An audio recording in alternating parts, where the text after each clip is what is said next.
Bonjour à tous. Aujourd'hui, nous allons encore parler sur de qui Dieu accepte-t-il le culte.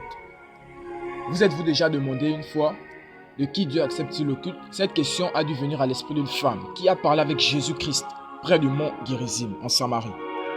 Attirons un peu l'attention sur cette différence entre le culte des Samaritains et celui des Juifs. Elle a dit: nos ancêtres ont adoré sur cette montagne.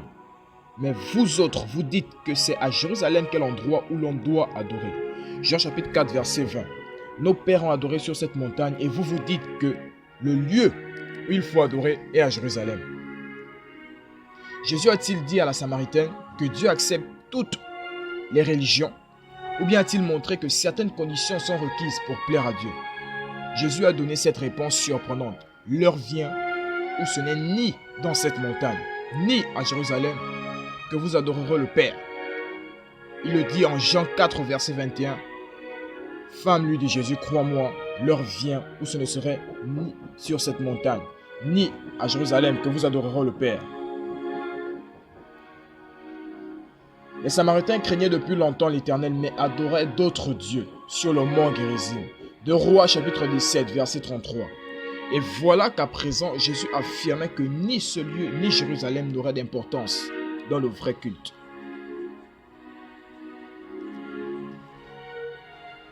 Car il faut adorer Dieu avec l'esprit et la vérité. Jésus a dit à la Samaritaine: vous adorez ce que vous ne connaissez pas. Nous adorons ce que nous connaissons. Parce que le salut vient des Juifs, car Jésus lui-même était juif. Jean chapitre 4, verset 22. Vous adorez ce que vous ne connaissez pas. Nous adorons ce que nous connaissons, car le salut vient des Juifs. Les Samaritains avaient des conceptions religieuses erronées.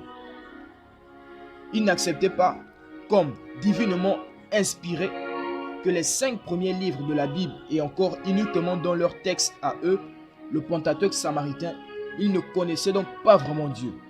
Cependant, c'est aux Juifs qu'avait été confiée la connaissance des Écritures, dans le livre de Romains chapitre 3, versets 1 à 2. Les Écritures apportaient aux Juifs fidèles et à ceux qui écouteraient ce dont ils avaient besoin pour connaître Dieu. En réalité, Jésus montrait qu'afin de plaire à Dieu, les Juifs et les Samaritains devaient modifier leur culte.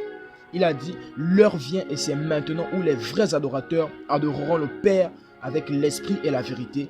Le Père en effet cherche des hommes de ce genre pour l'adorer. Dieu est un esprit et à ceux qui l'adorent doit l'adorer. Dieu est un esprit et je répète, et à ceux qui l'adorent doit l'adorer avec l'esprit et la vérité. Jean chapitre 4 verset 23 à 24. Nous devons adorer Dieu avec l'esprit, poussé par un cœur rempli de foi et d'amour. On peut adorer Dieu avec la vérité en étudiant sa parole, la Bible, en l'adorant conformément à la vérité révélée. Mais êtes-vous déjà désireux de le faire? Avez-vous ce sentiment? Avez-vous cet amour d'adorer Dieu? Jésus a mis l'accent sur le fait que Dieu réclame le vrai culte. Certaines formes de culte ne sont pas agréées par l'Éternel. Adorer Dieu, c'est l'honorer avec respect et lui offrir un service sacré. Si vous voulez honorer un dirigeant puissant, vous serez sans doute désireux de le servir et de faire ce qui lui plaît. Nous voulons certainement plaire à Dieu. Par conséquent, au lieu de nous contenter de dire « ma religion me convient », nous devons nous assurer que notre culte satisfait aux exigences divines.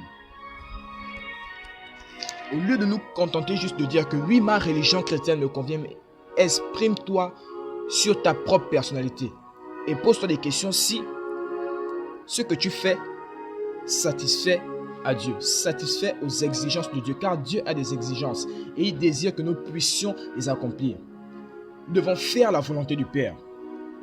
Nous devons faire la volonté du Père. Dans le livre de Matthieu, chapitre 7, versets 21 à 23, la Bible nous dit, verset 21, « Ceux qui me disent, Seigneur, Seigneur, n'entreront pas tous dans le royaume des cieux, mais celui-là, seul qui fait la volonté de mon Père qui est dans les cieux. » Il dit, précisons quand même celui-là, seul, c'est-à-dire que s'il y a une seule personne qui fait sa volonté, il préfère marcher avec cette personne. Le verset 22, « Plusieurs me diront ce jour-là, Seigneur, Seigneur, n'avons-nous pas prophétisé en ton nom, n'avons-nous pas chassé les démons par ton nom, Et n'avons-nous pas fait beaucoup de miracles en ton nom? Alors, je leur dirai ouvertement, je ne vous connais pas. Je ne vous ai jamais connu. Retirez-vous de moi, vous qui commettez l'iniquité. Voyez, si nous pouvons dégager l'élément essentiel permettant de déterminer si Dieu agrée tous les cultes, Jésus a dit, ce ne sont pas tous ceux qui me disent Seigneur, Seigneur, qui entreront dans le royaume des cieux, mais celui qui fait la volonté de mon Père, qui est dans les cieux. Beaucoup me diront en ce jour-là, Seigneur, Seigneur, n'est-ce pas en ton nom que nous avons prophétisé et en ton nom que nous avons expulsé les démons, les créatures spirituelles, les méchantes, et en ton nom que nous avons accompli de nombreuses œuvres de puissance. Et à ce pourtant je le confessais et le confesserai encore alors. Je ne vous ai jamais connu, dit Jésus. Éloignez-vous de moi, vous qui pratiquez l'illégalité. Reconnaître en Jésus-Christ le Seigneur est un aspect important du vrai culte. Mais quelque chose manquerait chez beaucoup de ceux qui prétendaient être disciples de Jésus. Celui-ci a dit que certains accompliraient des œuvres de puissance, par exemple de prétendues guérisons miraculeuses. Cependant, il ne ferait pas ce qui, d'après lui, est essentiel, la volonté de son Père. Si nous désirons plaire à Dieu, il nous faut apprendre ce que c'est la volonté du Père et l'accomplir. Pour plaire à Dieu, il faut d'abord connaître ce que c'est la volonté de Dieu. Il faut d'abord connaître ce que Dieu aime et ce qu'il désire. Et c'est seulement à ce moment-là que nous pourrons marcher et connaître véritablement le culte auquel Dieu prend plaisir. Que Dieu vous bénisse.